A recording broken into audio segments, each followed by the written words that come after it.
okay. That's nice. It's good promotion. But anyway, October Red Boxing here with Richard Riakporhe. We're back at your home. Rich, for the listeners, the viewers, tell us where you are.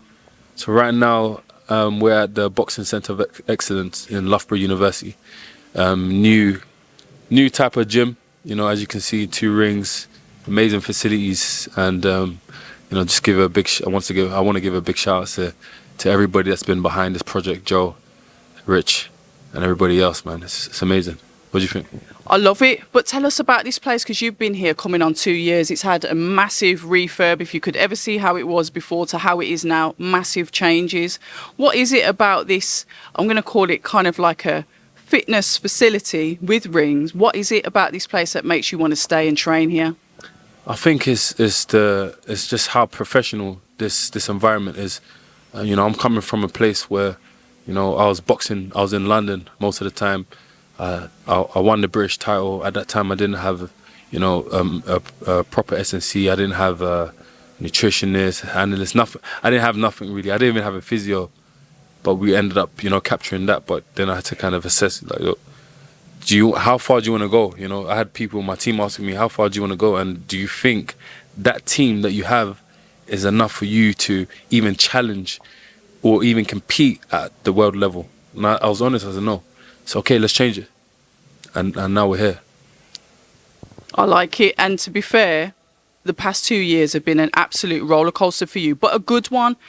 We've seen some real progress with yourself, the fights that you've been having under Boxer, how far you've come on and to where you're going next. And I want to just like touch on that if we can. Fair enough. I know you might not be able to tell me, and that's fine.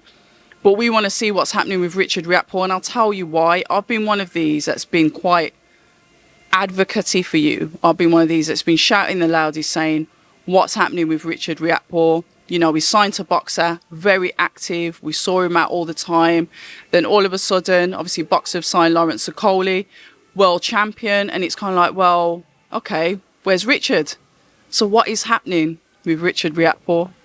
Yeah, so a lot of people don't know what it was. I just came to the end of my contract. I'm actually negotiating a new contract now, and you know, I've got different offers from different promoters. So that's the issue. That was the issue. That's why you wasn't. People hadn't seen me, you know, for a period of time, just wondering what's going on. So yeah, that's pretty much all it was. You know, that was my last fight against Godvaki on my contract, and then it was just negotiations. So that's why it's been a bit quiet.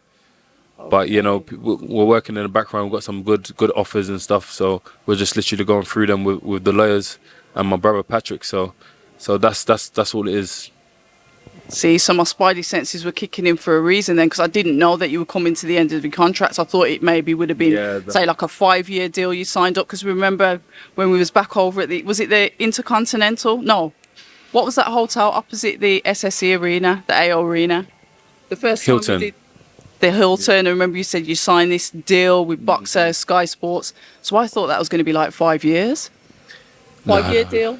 We don't want to do them 5-year deals, man. That's a mad thing. That's like some slave contract there.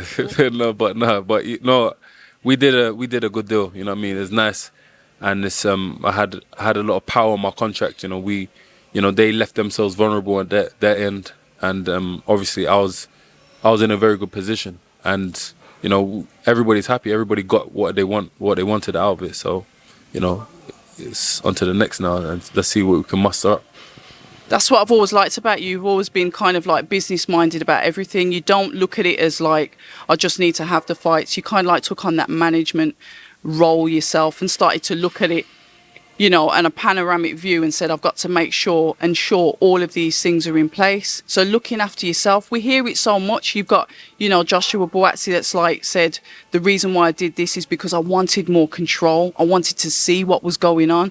We've even had Lawrence Okolie say, you know, I wanted to be valued. I wanted to be kind of like respected. So it seems we're in an era where boxers are taking control and really starting to like manage and focus on themselves.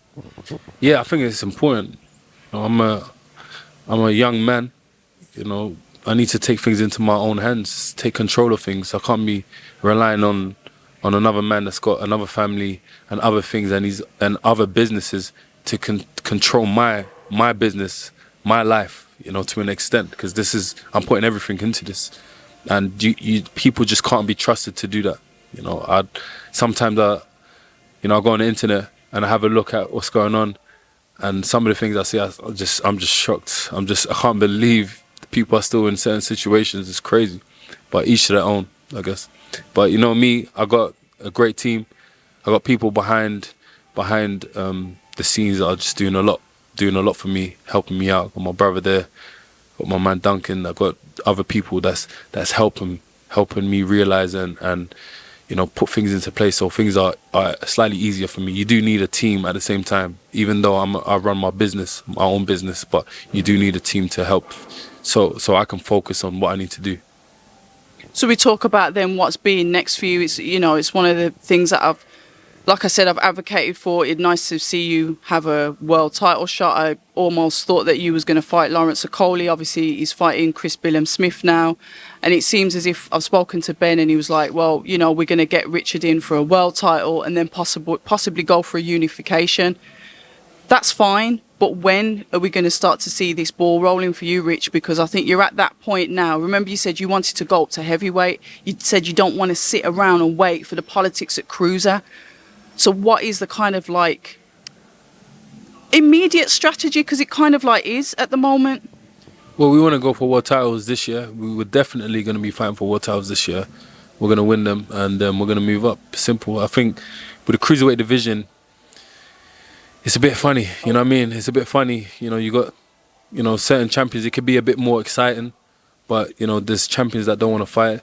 There's champions that have other plans, and you know, there's not a lot of attention on the whole division. It's only the UK and Sky Sports that have really put the limelight on the division now, which is why people are talking about it. But before that, it was non-existent after the last generation, the Gassievs, the U6, Dorticosses and stuff. But now, David Hayes, exactly, but things are changing. But you know, I think it just, you know, I'm a big guy. I come down to make cruiserweight, and it just makes sense that I come up and mix it with the heavyweights. You know, I've got power, I carry power, I've got great IQ, and I know I can do really well at the heavyweight division. I think it'll be more exciting than the cruiserweight division. But for now, you know, we have plans to capture the titles.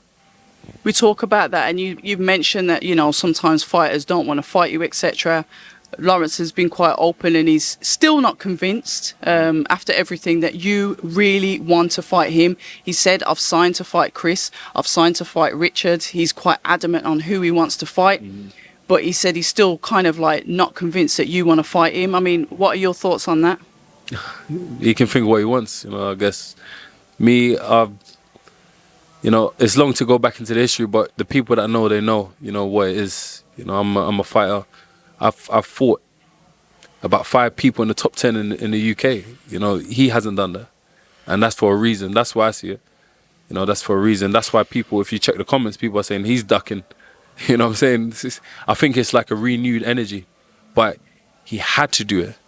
You know, that was because it seems like he was forced to do that because of the way he performed in his last fight. Probably had his marketing team say, look, you just need to start calling out these guys because it's not looking good. The comments are looking horrible. So it just makes more sense, and he's probably trying to divert that. But really and truly, if you know where I came from, I had to fight. I had to take the fights just to get to where I am now. You know what I mean? So it's nothing new for me. You know, fighting him is nothing. It's not a big deal. I just want to make sure that we get remunerated for us entertaining the crowd. Simple. So Okolie Billam-Smith, a fighter who you boxed before, I watched that fight, a fight that you've won. Lawrence is now going in to fight him. Your eyes then, obviously you haven't fought Lawrence before, but you fought Chris. So how do you see that fight going with them two? And they are originally from the same stable.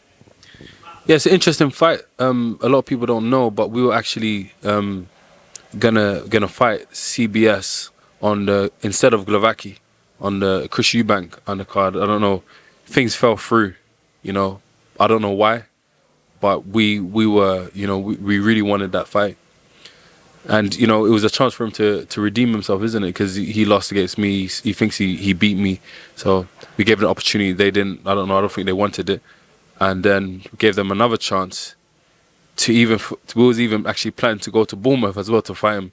Just because that, you know, I thought, why not? You know, I thought it would probably be better on neutral grounds. He started making a fuss on the internet, talking about, yeah, he can come to Bournemouth and stuff like that. I don't know what type of privilege he was thinking that he or entitlement that he deserves. It's so weird. But, you know, like the way I say that, the way I see it is, look, if you lost a fight and you get an opportunity to fight, if anything, you should come to me, or we should do it on a neutral ground. But I don't know, I think maybe his team was like, no, just say, like, yeah, come to Bournemouth and stuff like that. But, you know, I was actually going to just do it, was just negotiating. But what happened was, Lawrence Okolie mentioned it in the Sky Sports interview. Yes. And then he said, yes, I will take that fight. You know, Chris Billam-Smith reacted to that video and said, look, let's do it. And I think it kind of shocked him. I didn't think he was expecting him to actually take the fight, but he was just talking. So I feel like he feels offended because he actually believes he's way better than Chris Billam-Smith. How dare he step up to me? You know, I'm the boss. You know what I'm saying? So it made things interesting, but you have to bear in mind, Shane Mcguigan and Chris Billam-Smith, that team, that whole camp, they're very intelligent. A lot of people overlook them and say, yeah, Shane Mcguigan. No, they're very intelligent and calculated. And I feel like they chose Lawrence Okolie, which was for less money, by the way. They were going to get paid to fight me because they see it as easy. They see it as a win. It's a win-win. They're fighting for a world title, which is one, but they actually believe they will win the fight. And I can tell from the body language, just watching the videos, watching the way, you know, Shane Mcguigan is talking about mental weaknesses of Okolie, which was the first time I've heard of that, but it was not something that I haven't thought about in the past, just, you know, watching him and watching the way he boxes and stuff. So it's made things really interesting. I'm really interested in this fight, honestly. And, you know, if Lawrence is not able to do what he needs to do, he will lose that fight. He will lose that fight, and I won't be surprised, you know. I actually won't be surprised. Sometimes it's just about, you know, stars align. You know, a lot of people don't understand about, like, I really believe in things like that. Sometimes certain things just come into place and it's just meant to be. And I think with CBS, he's got so much things in his favour. Okolie just came off a bad loss. You know what they say, you can only perform as good as your last fight. You can only perform as good as you're only as good as your last fight. Yeah, that's one. It was very too soon. It was 10 weeks. It will be 10 weeks or around that when he enters the ring again against CBF. It's not enough time to change a type of style like that. It's not enough time. What's he gonna do? Like, it took me a long time to change my style and to improve, so I can put in, like, so. Still in the making. Exactly, we're still working, and it's been years. You know, we're getting better every single time, but it's just not enough time. Second of all. Third, I don't think that link up with him and Sugar Hill is great. I think his best performances came from Shane Mcguigan, and I actually thought, I was going to say this in another interview, I said, like, he should go back to Shane Mcguigan. Seriously.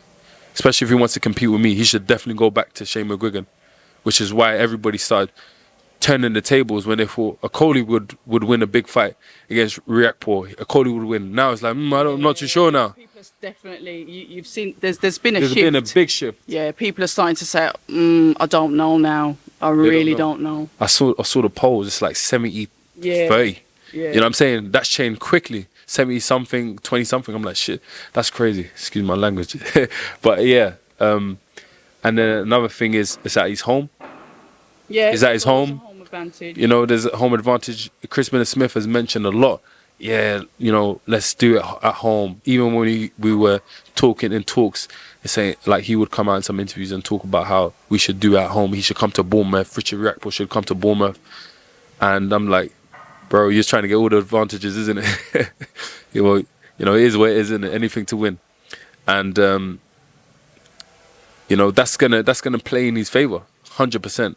it seems like he gets the energy. You know, certain fighters need the energy from the crowd to spur them on. Yeah. And this And I will be think his third fight he's had there as well. yes. So he will probably perform better. You know, that's why I mentioned it. Maybe out of that setting, he probably won't perform as good, and he probably knows it in his mind. That's why he's so adamant for his opponents to come to Bournemouth. So there's a lot of things that I've just watched and noticed and stuff. I kept to myself, but it's interesting. I want to see, and I know if anybody knows anything of how to deal with Okolie, it's gonna be Shane Mcguigan. He's been with him for 3 years, and he's seen all of his flaws. Yeah. Even had the conversations. Imagine what he said to Shane Mcguigan. Oh, I have issues with this. I have trouble with this. Who knows? Everybody's different. But some people like are really trusting in the coach and will literally tell everything that they suffer from, all of their, their hurdles, all of the weaknesses and stuff like that. But it's funny because now it's so weird. I've never seen it before in boxing. I don't know if you have, but when they've switched sides, it has happened. Okay.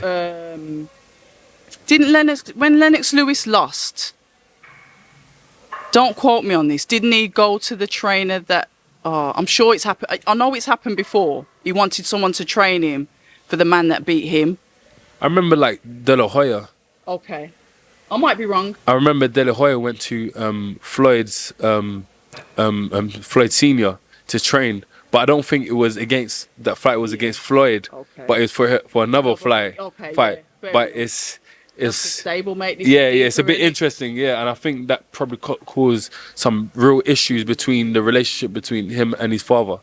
100%. That's like betrayal. That's why I see it. Like that's betrayal. How can you train? You're my family. How can you train my a potential opponent? That's crazy. But this is boxing. And like you said, it's about the money. But one of the things is that I wanted to clear up, and the fact is that you're not running from anyone. That it's your words, it's not me. But I'm just saying, pulling it out there because when someone's silent and they don't say much, it looks like they're avoiding stuff. I know you've been on Sky Sports. You sat there all casual, like blah blah blah. Then we had obviously the cinema fracas, which was pay-per-view in itself. But we need to, from you, are you avoiding any of them? How can I be avoiding any of them? Like, I beat Chris Billam-Smith already. That's one. I was even offering him a rematch. That's two. For more you said for more money than he's going to get paid for the Okolie fight. That's straight facts. Ask him. It's facts. Ask him if you interview him, and he'll tell you. So it's either they see Okolie as an easy opponent, which certain people would debate against that because of his style, that hugging type of style. I don't know, or maybe I don't know. I don't know the mindset, but the way I think is like people would choose easier fights that they believe that they can win. So that's what makes it interesting. And also, like from the promoter's point of view, or say for you invest in a property, you buy a house, you can't really afford to lose too much on your big investments. You're going to take your time with it, because that's what they've done. They've kind of like bought Lawrence Okolie is a new asset. If they throw an asset in with a risk, they can risk losing that asset that they've paid so much money for. And I mean this in no disrespectful way, but you fighters, I think, kind of your commodities, your properties, your assets, and it's how we're going to invest in them to get the most out of them. You make money, but we want to make money too. I think it's it comes down to the way I see this like whole industry and the situation that's going on right now. It makes it really interesting because you have 3 cruiserweights, and they're all in and around the same level, competing or trying to compete at world level, right? So there's, of course, going to be a conflict of interest, because if we had one guy at British domestic level, then another guy just at European level, for example, and another guy at world level, we can push. But there's a conflict of interest, and I don't think they're really understood that before they made the decisions to take on fighters. Absolutely. Because if you check with other promoters that's had, that had deals with big broadcasters, they will only push one fighter. Very true. One fighter. Very Do you true. understand me? Very true. So and a little promo for the other fighters just to make it more interesting. But one needs to get the maximum. Exactly. That's the only way it can work. You know what I mean?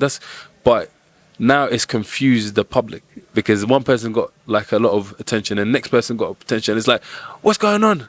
Like, who is the guy? Then they're seeing this guy, being promoted as in like the king of the division. Like, actually said that the king, but put on a performance of a peasant. So now people are like, hold on a second, wait, you're not confusing us no more. Richard Riakporhe is the king. He's even beat the other guy that you're trying to push out there. Nah, there's something going on. That's all it is. So you just have to open your eyes, remove the wool, take off the glasses and just see things how it is. But the cream always rises to the top. That's it. Absolutely. The cream always rises to the top, and that's all it is. And people will learn a bit more, as the game goes on, and then you see. I think things will change. Things will change in the future. And I'm really looking forward to it. But I know we've got to wrap up. So the final thing that I want to touch on you with before you get off is just to touch on, obviously, Anthony Joshua's performance on the weekend. You were under the same trainer a while ago for his last couple of fights, and obviously he's moved over to Derek James. Just your thoughts on it as a professional boxer yourself, what you saw from your old teammate. So when I analysed it, obviously I was there. I watched it live. Just watching it, I think a lot of people are taking away a lot of credit from him, and the reason why is because they wanted to see something. They wanted to see this guy just take this guy to the slaughterhouse, which he didn't. And they wanted to see that Joshua just putting combinations together. But the style that he's developing now is like, it's jab, jab, jab, move around, maintain the shape, throw the two when he can. And people just don't like it. I don't think it looked great on him. It was effective to an extent, but it didn't look great.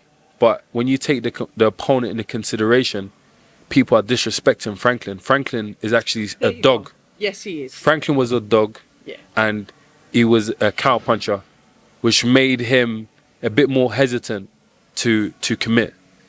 From the outside, it looks a certain way, and everybody can, say this and say that, but they haven't been in the ring. They haven't fought at world level. They haven't fought, amateur or white. Exactly, that's the truth. Yeah. But everybody has an opinion. Say, yo, this guy, look, he doesn't have this. Look at the other fights before. Look at Mike Tyson. Look at the intention.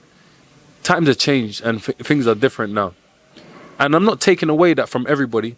100%, I think he should have showed a bit more intent and more aggression when he was throwing the shots. And everybody would have had a different perspective about the whole fight. But that can change, though, in one fight, right?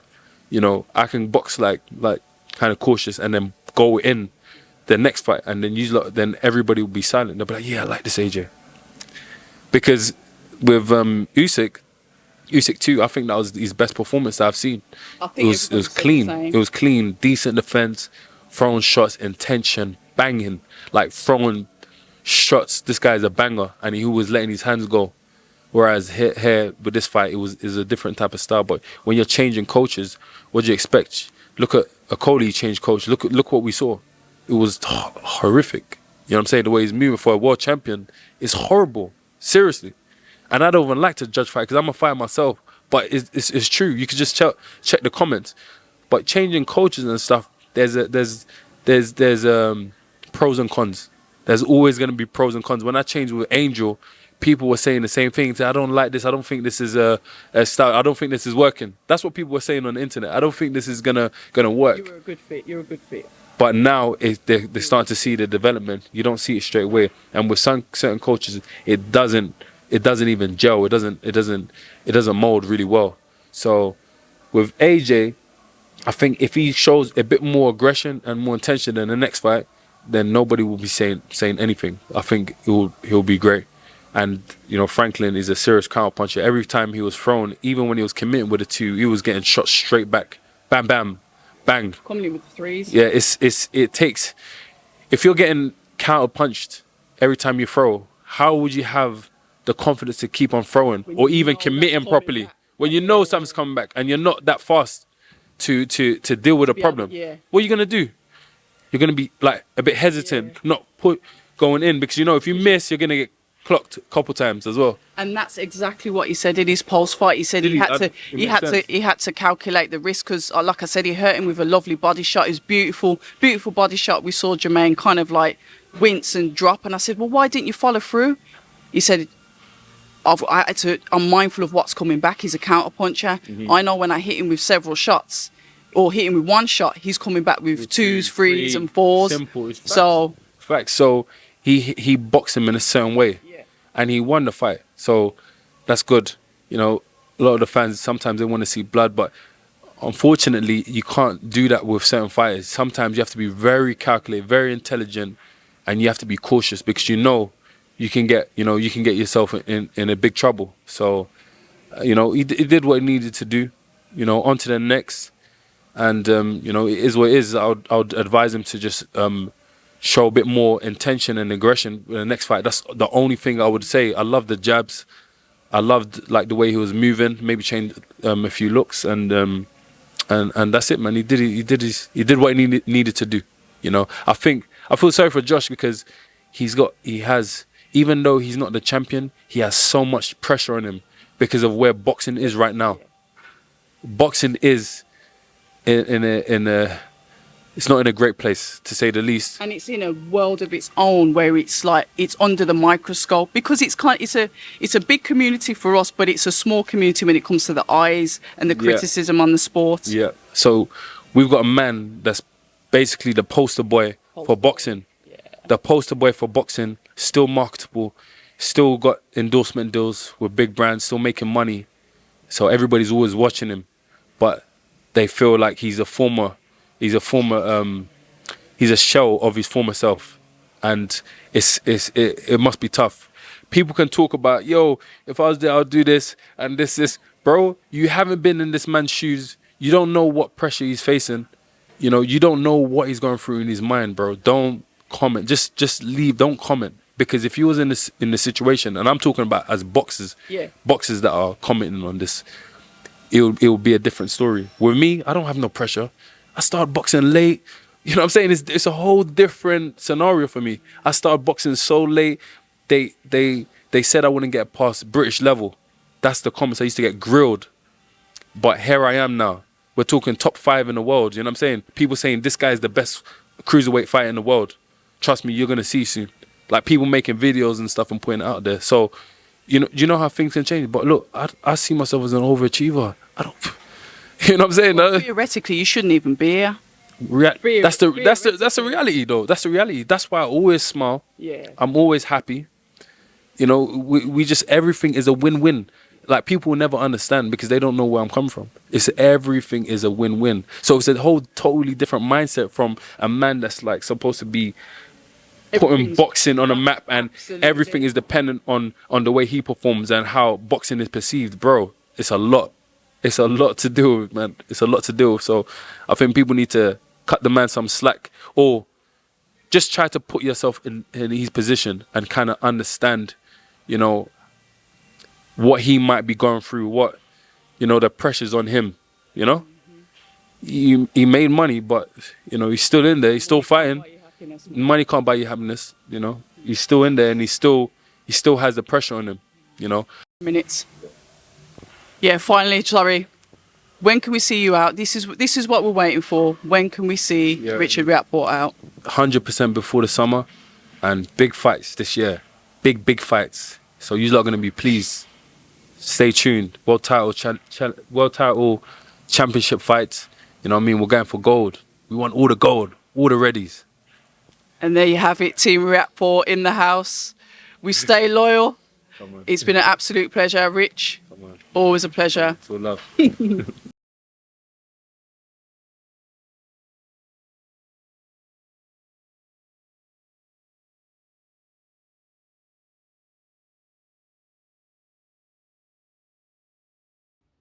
Hi, and thank you for watching October Red Boxing. Like, subscribe, and tap the bell for notifications. You can also find us on Instagram at October Red Boxing and on Twitter, October Red UK. And remember, at October Red, we stay ready.